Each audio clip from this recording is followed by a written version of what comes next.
And so here we have this person of Jesus Christ.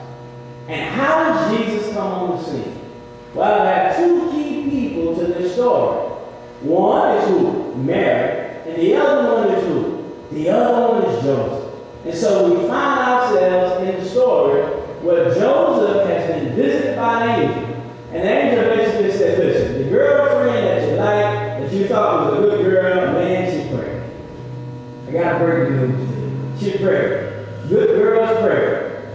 And so Joseph said, now how in the world can she be pregnant? How did this happen? And the angel said, well, she's a good girl. Everything is fine. But that is inside of her, it is not from a man. It has been placed inside of her by Almighty God. Now, here some people say, well, it's hard to believe in the virgin birth. It's a little difficult to believe in that. Well, not really.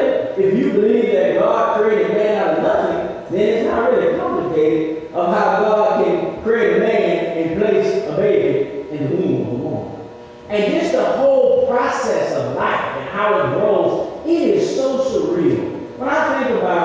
When I look at my children and I think about them being inside of my wife, it is just something I really can't comprehend. But I know it happened because I saw my stomach and I saw the children come out. So I know that that's how it happened. But if I was tucked away from somewhere and I'd never been around of how life processes, and if someone told me how it works, I surely would not believe it. I just could not believe within a few moments that life would begin to be created and life would begin to live inside of a woman. Just could not imagine. And then that life is birthed forth. And so we see Joseph has a huge social challenge. Joseph, in his social challenges, do I stay with a woman that's pregnant? Now, I don't know whose baby it is. Or do I believe the angel? Do I believe in the prophetic visitation? And do I stand by her side? Now, what he decided to do was not to let bygones be bygones and to marry her and everything's going to be good. He said, well, I'm going to stick with her for now. I'm just going to stay with her for now, and when the right opportunity comes, I'm going to have to let her go.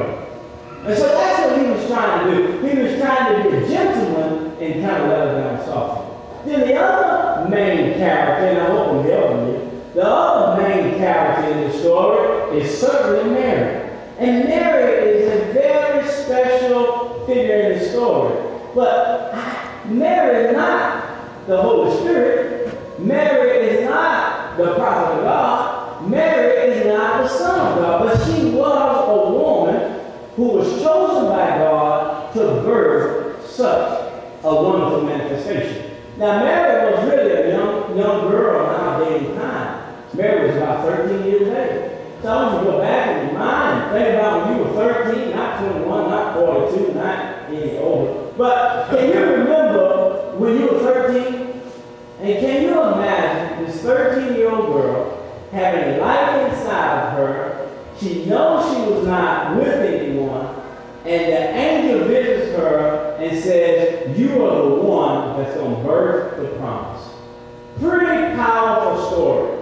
And so that happens, she's pregnant, all this kind of stuff goes on. So now let's find three things from today's story, and let's see what happens. Now first I want you to see in verse 1 and in verse 2, I want you to see that there was a decree.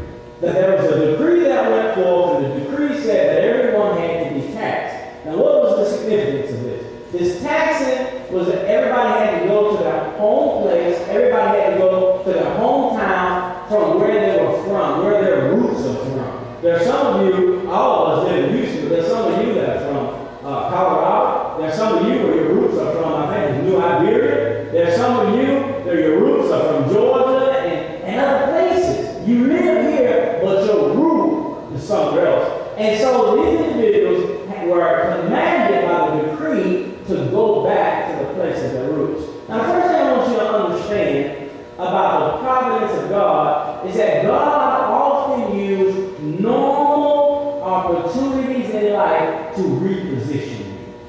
God will use national outcries to reposition you for your purpose in life. And I want you, as the people of God, to pay attention to what's going on in the earth. To pay attention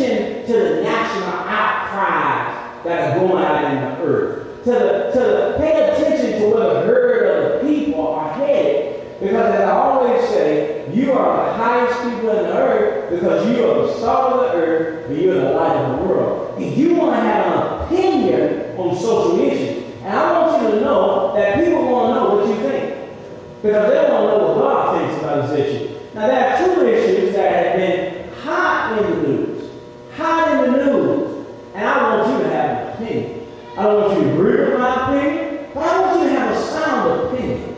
And I want you to back your opinion up with the Word of God. Back your opinion up with social history. And back your opinion up with personal experience. You put all those three together, you cover them in prayer, boy, you got something to say. So the first thing that we saw that happened in history, we have the young man in St. Louis that was killed. And now that wasn't recent that he was killed, but we saw that there was an individual that the tape shows and it appears that some of the evidence supports that maybe there have been some foul play back. Now, I don't know how much you know about an indictment, but it's not hard to get indicted. It's pretty easy to get indicted. I don't know wakes up in the morning and is indicted. Really easy to get indicted. But we find that in this particular case, in this particular circumstance, no one got indicted.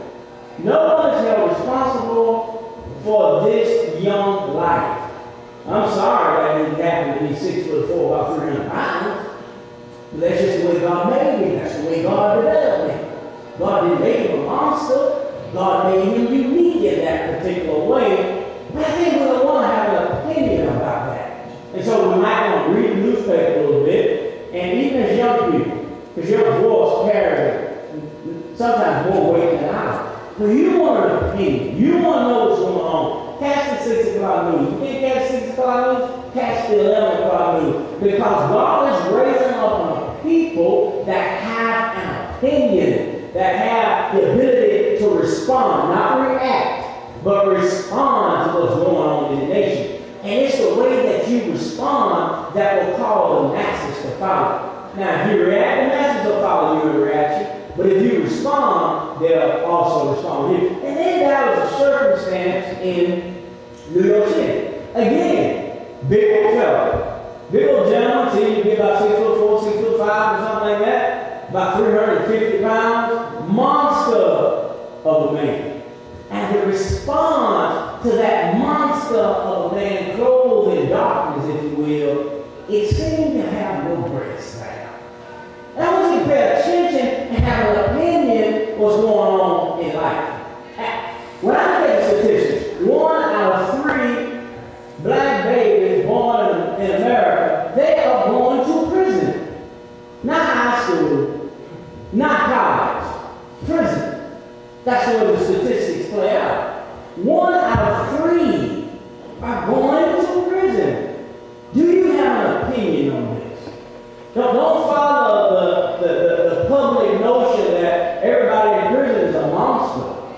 Everyone in prison did a horrible act and a horrible thing. I want you to really pay attention and have an opinion of what's going on. Well, what about Hispanic children? 1 out of 7 born today are headed to prison. 1 out of 7 are headed to prison. Let's have an opinion on this. And then in your opinion, voice your opinion right in your circle of influence. Just start to voice your opinion, and you'll be amazed at a little bit of change that you do.